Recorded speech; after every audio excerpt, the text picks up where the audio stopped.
حضور کے بعد اگر کسی نے دعویٰ کیا نبوت کا تو وہ کذاب، دجال، جھوٹا، کافر،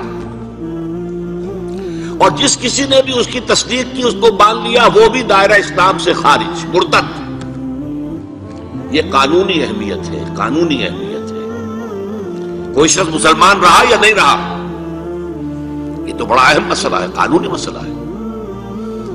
اس کی بیوی کا اس سے نکاح جو ہے وہ ختم ہو گیا اگر اس نے کسی حضور کے بعد کسی نبی کی نبوت کا اقرار کر لیا یا خود اپنے نبی ہونے کا دعویٰ کیا، وہ پھر مرتد ہے، واجب القتل ہے۔ سورہ احزاب کی آیت، ما کان محمد ابا احد من رجالکم ولکن رسول اللہ وخاتم النبیین۔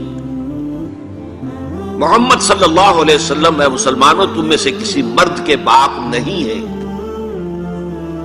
زید ابن حارثہ کو اگر حضور نے منہ بولا بیٹا بنا لیا تھا تو منہ بولا بیٹا کوئی حقیقت نہیں رکھتا، ورنہ آپ کسی مرد کے والد نہیں ہیں۔ آپ کو اللہ نے بیٹے دیے بھی ابتدا میں، وہ فوراً فوت ہو گئے۔ آپ کے عمر کے آخری دور میں بھی حضرت ابراہیم کی ولادت ہوئی، حضرت ماریہ قبطیہ کے بطن سے وہ بھی فوت ہو گئے بچپن میں۔ تو ما کان محمد ابا احد من رجالکم ولکن رسول اللہ وخاتم النبیین، وہ تو اللہ کے رسول ہیں اور نبیوں کی مہر ہے، مہر لگ گئی، اب یہاں سے کوئی اور شے نہیں نکل سکتی، یہ بند ہو گیا راستہ، یہاں سے اب کسی اور نبوت کے اجرا کا سوال پیدا نہیں ہوتا۔ دیکھیے ایک جامع ترمذی میں روایت ہے حضرت ثوبان سے رضی اللہ تعالی عنہ، حضور نے فرمایا انہ سیکون فی امتی 30 کذابون کلہم یزعم انہ نبی وَأَنَا خَاتَمُ النَّبِيِّينَ لَا نَبِيَّ بَعْدِي۔ آپ نے فرمایا میری امت میں 30 افراد ایسے اٹھیں گے جو دجال ہوں گے، کذاب ہوں گے، جھوٹے ہوں گے۔ ان میں سے ہر شخص جو ہے یہ گمان کرتا ہوگا اپنے بارے میں کہ وہ نبی ہے، حالانکہ میں خاتم النبیین ہوں، اور خاتم النبیین کے معنی کیا؟ لا نبی بعدی، اب میرے بعد کوئی نبی نہیں ہوگا۔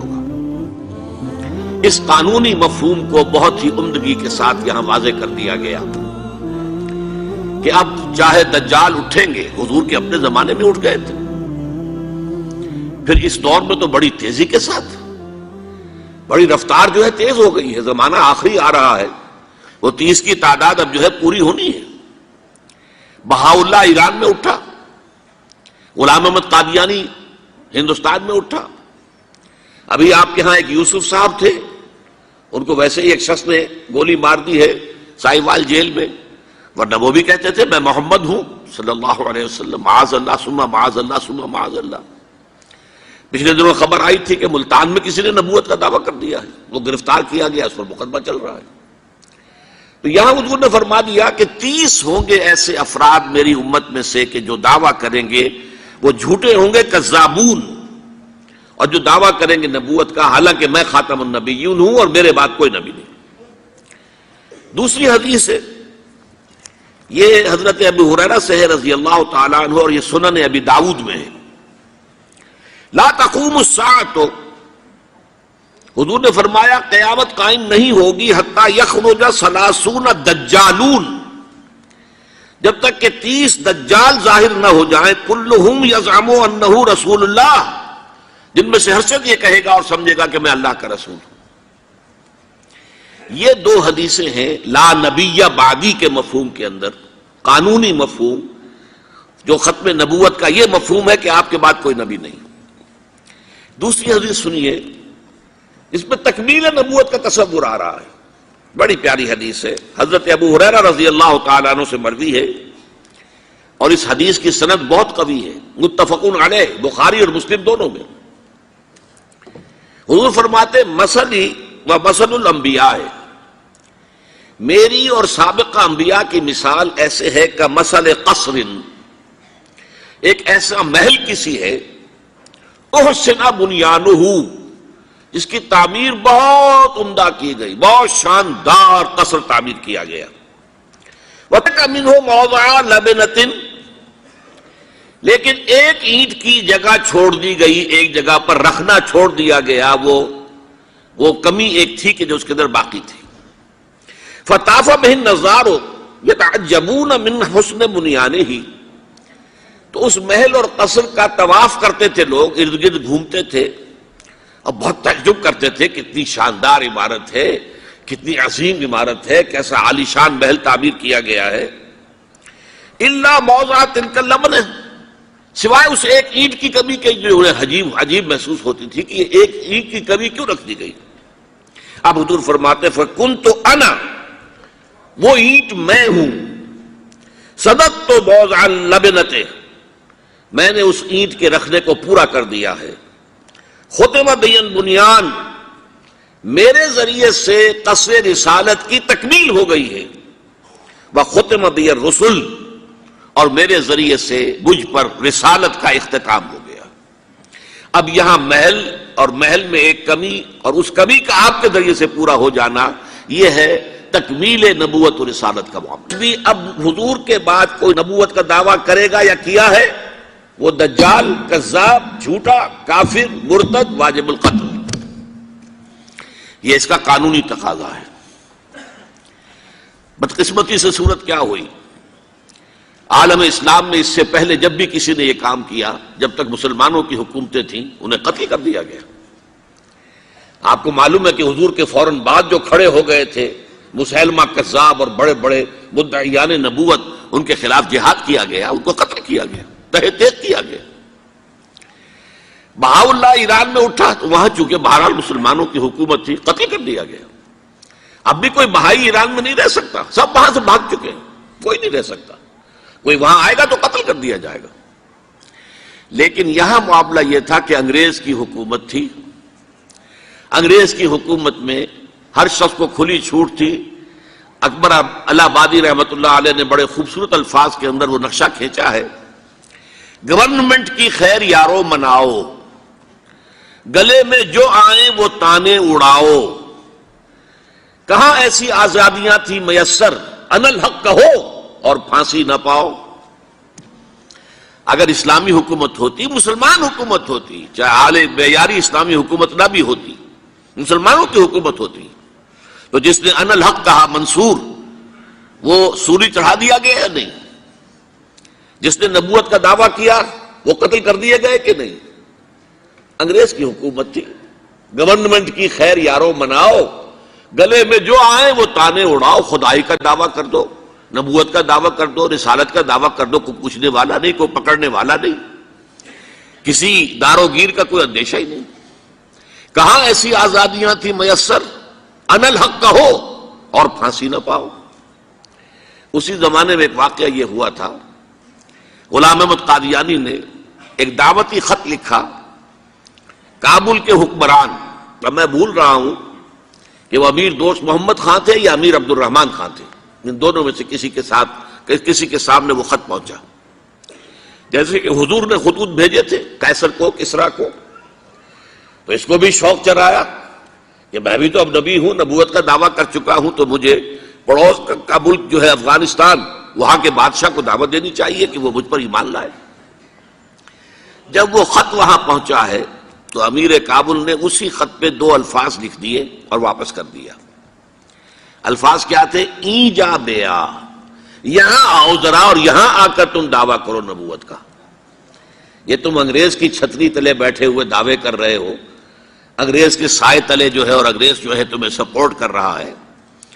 تم نے جہاد کو جو ہے ختم کر دیا، دین کے لیے حرام ہے اب دوستو قتال، حرمت قتال. انگریز کو اور کیا چاہیے تھا؟ گلیڈسٹن نے جبکہ وہ وزیر اعظم تھا برطانیہ کا، اس نے کہا تھا اپنی پارلیمنٹ میں قرآن کو لہرا کر، جب تک یہ کتاب دنیا میں موجود ہے امن قائم نہیں ہو سکتا. یہ تو جہاد اور قتال کی بات کرتی ہے. تو ان کو اور کیا چاہیے تھا کہ اگر کوئی اس قتال کو ختم کر دے، منسوخ کر دے، اور مسلمانوں میں سے جذبہ جہاد اور قتال فی سبیل اللہ کو نکال دے، تو اس سے بڑی اور کیا خدمت ہوگی.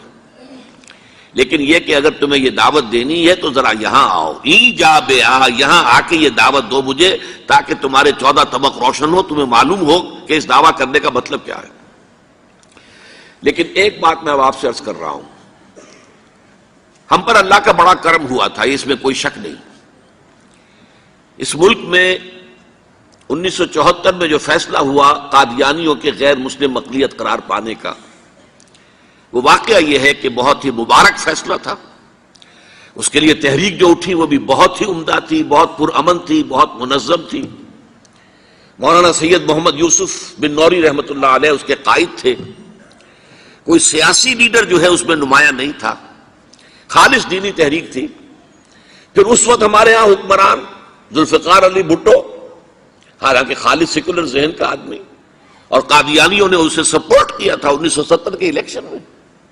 قادیانی سمجھتے تھے وہ تو ہمارا اپنا آدمی ہے، لیکن اللہ تعالیٰ نے اس کے ہاتھوں لیکن بہترین طریقے سے، جس پر اعتراض کیا ہی نہیں جا سکتا، پارلیمنٹ کے ذریعے سے فیصلہ کرا. کوئی آرڈیننس نہیں تھا، کوئی حکم جو ہے، فرمان جو ہے وہ ایشو نہیں ہوا تھا، پارلیمنٹ کے ذریعے سے.